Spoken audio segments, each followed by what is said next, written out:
네, 시청자 여러분 안녕하십니까. 주식 사신기의 진행을 맡은 홀짝 박사 김문석입니다. 자, 이 시간에는 주식시장의 달인 네 분을 모시고 이 다음 주 여러분들께서 가장 궁금해할 만한 내용을 주제로 해서 생생하게 아주 솔직담백하게 토론의 장을 열어보도록 하겠습니다. 자, 방송 시청하시다 궁금하신 사항이 있으시면 전화 주시면 언제든지 계신 전문가분들하고 바로 실시간으로 통화를 나눌 수 있는 그런 시간도 만들어 보도록 하겠습니다. 자, 먼저 오늘 토론에 참여하실 네 분의 전문가 먼저 소개를 드리겠습니다.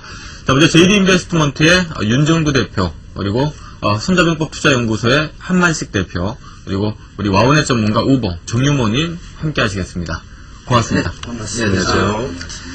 자, 오늘 시장이 갑자기 아주 큰 폭으로 하락을 했다가 이 막판에 크게 올라버린 바람에 제가 지금 반갑습니다 해야 되는데 고맙습니다 하고 뭐가 고마운지. 자, 오늘 시장 아마 지켜보시면서 깜짝 놀라셨을 것 같은데 오늘 시장 어떻게 보셨습니까? 안 놀라셨습니까? 많이 놀랐었죠. 그러니까 이제 최근 들어서 아시아 쪽의 흐름 같은 경우에는 홍콩과 그리고 일본, 우리나라 세 군데가 이제 같이 연동이 되는데 아무래도 누가 먼저 할 건 없지만은 우리나라가 약간의 후행성이 있었습니다. 오늘 같은 경우에는 우리나라가 선행적으로 움직이고요. 네. 그 부분에 있어서 홍콩이 쫓아가지고 그리고 거기에 니케이까지 합류가 되면서 또 미국의 선물 동향까지 또 강세를 띄워줬는데요. 그런 부분이 조금은 아쉬운 부분이 거의 개인 투자자분들의 거래 비중이 너무 많은 상태에서 그런 상태에서 이제 올라왔기 때문에 좀 많이 의아스럽습니다만 어찌됐건 굉장히 좋죠. 네, 아무튼 자, 여러분 이제 역시 이제 네 번째로 잘생기신 네 명 있네요. 네. 자, 우리 윤 대표님 또 얘기 한번 주시죠. 저는 지난주에 사실상 이번 주에 1000 깨질 가능성이 거의 없다 쪽으로 말씀을 드렸습니다. 그만큼 이제 금리 지표가 많이 개선돼 있다 말씀드렸고요. 그리고 만약에 1000이 깨진다면은 그럼 분명히 깨지는 이유가 있기 때문에 700선 이하까지도 열어두자라고 말씀드렸어요. 네. 근데 결국은 깨졌습니다. 그 깨진 범위가 일단 미국 쪽에 연동이 돼서 깨진 거 아닙니까? 그죠? 미국 쪽에서 그 1000을 10월 10일 날 저점을 깰 이유, 그 이유에 대해서부터 좀 설명을 드리고요. 그리고 그렇다면 지금 1000이 깨졌으니까 지난주 얘기한 것처럼 700을 열어둬야 되는지 그 부분을 말씀을 드리겠습니다. 네. 일단 먼저 미국 쪽에서 10월 10일 저점을 깬 이유 여러 가지 해석이 나오고 있습니다. 먼저 첫 번째로는 아무래도 이제 여러 가지 악재 요인들이 중간중간에 나오게 되는데 지표 부분들에 대한 악재 요인, 그리고 자동차 산업 부분에 대한 악재 요인, 그리고 역시 이제 또 시티그룹 관련해서 악재 요인 이런 부분이 있는데 일단 금융주들이 이번 주 내내 유럽이나 미국 쪽에서 이제 무너져 내린 모습이 있었고요. 그리고 또 한 가지는 자동차 쪽의 악재 요인인데 민주당 쪽에서 너희가 그럼 자구안을 갖고 와라 이런 식으로 하면서 구제안을 밀어버렸단 말입니다. 근데 그 부분에 있어서 미국의 자동차 업종은 오히려 올라갔습니다. 그런데 지표 부분을 한 가지씩 보여드리면서 말씀을 드릴 텐데 지표보다도 이제 경기 전망치하고 CPI와 PPI에 대해서 좀 설명을 드리겠습니다. 일단 파워포인트 준비된 자료 보여드릴 텐데요. 지금 상당히 안 좋은 상황입니다. 사실상 IMF 쪽에서 2009년도에 대한 세계 경제 전망 보고서 부분인데요. 10월 17일 대비해서 무슨 한 달도 지나지 않은 상태에 세계 경제 성장률 부분을 하향시켰고요. 미국 쪽에 대한 성장률 부분 역시 마찬가지가 되겠죠. 이러한 부분 미국 쪽으로만 이제 더 확대를 해서 놓고 보게 되면은 FOMC부터 해서 IMF 그리고 이제 각 투자은행들 쪽에서 바라보는 시각들 자체가 굉장히 안 좋다는 겁니다. 다만 이런 거를 좀 놓고 보셔야 되는데요.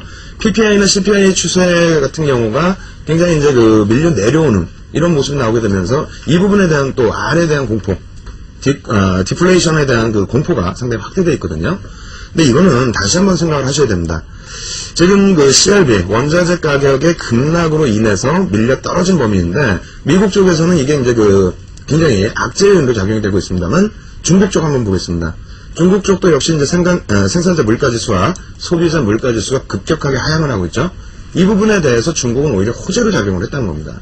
다시 말씀드린다면은 일단 우리가 시장이 하락을 하더라도 하락의 이유를 알아야 되고요. 네. 반등을 하더라도 반등의 이유를 알아야 되거든요. 그럼 먼저 글로벌 시장의 하락 이유를 다시 한번 요약을 해드린다면 지표의 악화 요인이 아니라는 겁니다.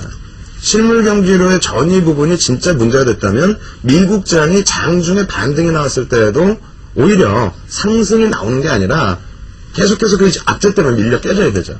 근데 마지막에 이제 30분 남겨놓고 급격하게 깨져 내려간다는 범위는 현재 기준에서는 심리적인 면이다.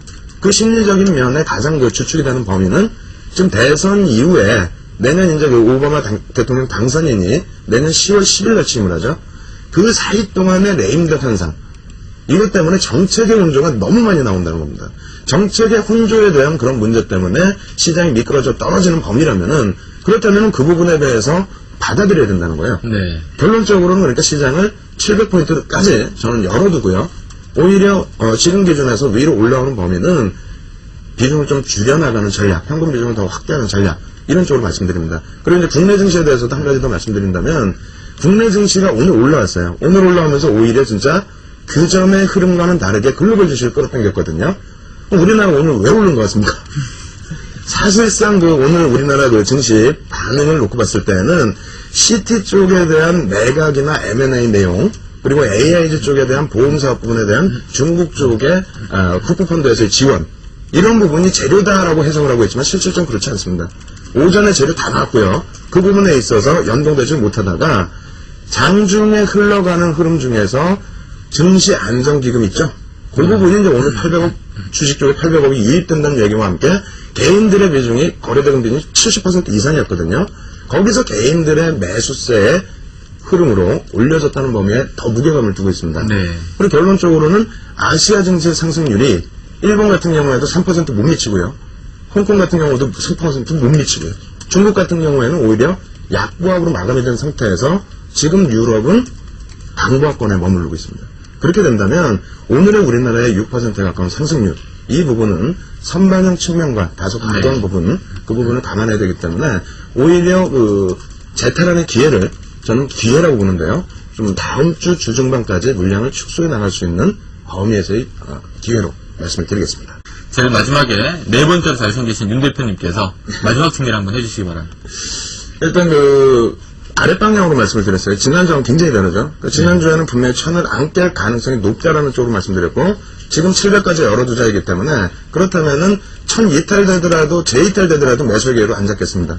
쭉 밑으로 보겠습니다. 근데 혹시라도 이제 오해가 생기실까봐 그래서 제 그 주식 비중하고 보여드릴 거예요. 그런데 네. 왜 그러냐면 이제 카페에서 한 분께서 올려주셨어요. 네. 10월 말에도 주식 비중 높았다가 손절하니까 시장이 날아가고 네. 그리고 다시 이제 주식 비중을 채우니까 또 이번에 또 급락이 나오고 그래서 윤정수는 인간지표다 이렇게 이제 써주셨는데 한번 이제 저희 쪽 그 유료 고객님들의 포트폴리오 표준 포트폴리오 이제 비중부터 해서 보여드린 이후에 저희 굉장히 많습니다 비중이. 근데 왜 그렇게 채웠는지 하고 그리고 왜 밑으로 그렇게 많이 보는지 설명을 드려보도록 하겠습니다.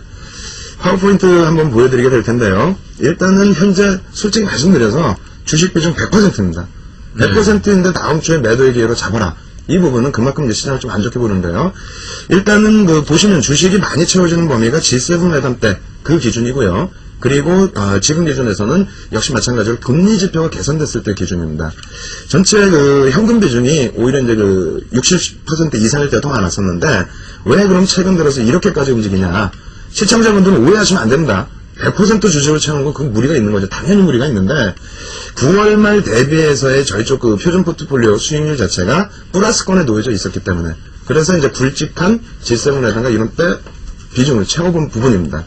근데 이렇게 100%까지 채우고 있는 범위에서 주식 비중을 줄여야겠다 말씀드리는 거는 앞서도 말씀을 드렸습니다만 지금은 심리적인 면이 더 크다. 공백 상태의 정책적인 그 부담 요인이 크다라는 요인인데 네. 그렇다면 빅스를 놓고 보실 때 미국 쪽에서도 지금 80 이상으로 형성이 되어 있거든요. 이 부분이 정상적으로 40 이하로 내려오지 못한다면은 이거는 내년 1월 10일까지는 계속해서 불안정한 시장이 나올 수밖에 없다. 이렇게 말씀드리겠고요. 그리고 이제 파워포인트 두 장만 더 보여드리겠습니다. 우리나라 같은 경우 굉장히 중요한 위치인데요. 11월 들어서 개인들의 수급 자체가 70% 수준까지의 비중을 차지하고 있어요. 이건 뭐냐면 현대중공업, 삼성중공업도 반등이 나오는 그런 기준점에서 어떤 흐름이 나오냐면요. 개인들의 수급에 의해서 움직입니다. 개인들이 그날 차지하는 매매 비중 70% 이상이라는 거예요. 오늘 같은 경우에도 증시 안정 기금이 들어온다는 내용 가지고 100포인트를 끌어올렸거든요. 네. 수급 라인에서 개선된 게 전혀 없지 않습니까? 그리고 마지막으로 한 가지만 더 보여드리겠습니다. 미국 쪽의 이제 지표 부분인데 사실상 실질 금리가 바닥을 찍고 돌려지는 흐름에서 그러니까 기준금리라든가 실질금리가 돌려지는 흐름에서 시장의 반등은 제대로 나타났다는 겁니다. 다시 얘기해서 지금은 1월 10일까지는 많이 힘들더라도 저는 700포인트까지 열어둔 범위에서 매매에 대응하겠다. 그렇게 결론을 내려드리겠습니다. 더 보충하실 거 있으세요? 좀 환율 부분에 대해서 위험도 부분을 한 가지만 더 말씀드리고 싶어서 그러는데요. 역시 뭐 파워포인트 짧게 보면서 그 부분에 설명을 드리겠습니다. 지금 어느 정도로 지금 우리나라 원화의 가치가 추락되어 있냐면요. 지금 그 아이슬란드 같은 경우가 가장 글로벌 시장에서 가장 절상 부분이 가장 크게 나타났고요. 우리나라 같은 경우에 이제 그 절하 부분이죠. 절하 부분이 이제 40% 정도 수준까지 되는데, 사실상 저점과 고점의 기준을 잡으면 60% 정도의 폭락이 나왔다는 겁니다. 두 번째로 이제 조금 전에 말씀드린 2,100억 불 이하로 밀려 떨어질 수 있는 범위, 그리고 이제 통화수합 범위도 지금 굉장히 작다라는 건데, 사실 11년 전 오늘이 IMF가 터진 날입니다. 정부에서 공식적으로 발표한 날입니다. 그만큼의 지금 그 부담 요인이 환율 쪽에서 그냥 웃고 넘어갈 수 있는 범위의 기준이 아니라 1,500원? 진짜 창피하다. 그 정도의 그 위험도를 좀 감수해서 시장 보자. 이렇게 말씀을 드리겠습니다. 예, 세 번째 주제입니다. 뭐, 지난주에도 수급에 대해서 말씀을 드렸습니다만, 무엇보다 조금 전에 이제 뭐 홀짝 박사님께서도 말씀해 주신 것처럼 유동성 또 수급 부분이 어찌됐건 시장을 좌우할 수 있는 범위이기 때문에 지금 뭐 제목 자체가 그렇습니다. 나쁜 외국인, 아주 못된 외국인이 되겠죠. 그리고 연기금, 좀 이상한 연기금, 잘 뭐 9월달까지만 해도 한 3조 정도씩 매수를 해줬다가 지금 같은 경우에 뭐 연기금이 좀 멈춰 있다 보니까 그래서 이제 그 부분에 대해서 많은 시청자분들께서 왜 연기금이 이렇게 멈추는 건지, 그리고 또 외국인들은 언제까지 이렇게 내다 팔 건지 그 부분에 대해서 궁금한 부분이 많으실 것 같은데, 뭐 한만식 대표님께서 지금 말씀해 주신 내용은 아무래도 이제 그 외국인들 쪽에서는 환율도 또 같이 연동해서 봐야 될 것 같고, 그리고 뭐 당장 수급이 바뀔 가능성은 적다. 왜? 2005년 이후에 내리매도하던 외국인이 지금 당장 바뀔 일이 없다는 것 같고요. 결론은 오히려 이제 굉장히 긍정하게 갈렸는데, 굉장히 긍정적으로 보시고 중립 이상으로 보시고, 뭐 홀짝 박사님은 굉장히 부정적으로 보시는데, 그 내용을 좀 정리를 한다면, 일단은 외국인들 입장에서는 자금줄이 아직까지도 부담이 되기 때문에, 그렇다면 국내 주식 시장에서 뺄 수밖에 없는 요인이 더 높다. 그 부분이고요. 이제 기관들 수급 면에 있어서도 뭐 연기금 쪽 오늘 기준이니까 연기금만 잘라서 말씀드린다면은 말씀하신 것처럼 뭐 은행채라든가 사실 그 PF라든가 이런 부분을 좀 연기금 쪽에서도 지원을 한다 분명히 얘기를 꺼냈거든요. 그러다 보니까 뭐 주식 시장을 약간 등예시하고 해외 펀드 이제 그 가지고 오는 금액 자체로 이번에 뭐 은행채 같은 경우도 한 뭐 9조 정도는 어떻게 해소를 해보겠다 했는데, 그런 부분을 감안한다면 뭐 연기금도 굉장히 좀 어렵지 않겠느냐, 또 투신도 어렵지 않겠느냐, 그렇게 이제 요약을 해도 되겠습니까? 네, 그렇습니다. 그럼 제가 결론만 내리겠습니다. 긍정적으로 이제 수급 부분은 다음 주에 그래도 개선될 가능성이 높다. 그리고 어느 정도 이제 그 중립 이상으로 보시고 부정적으로 보시고, 그리고 마지막 정리 의원님께서 한 번 더. 저는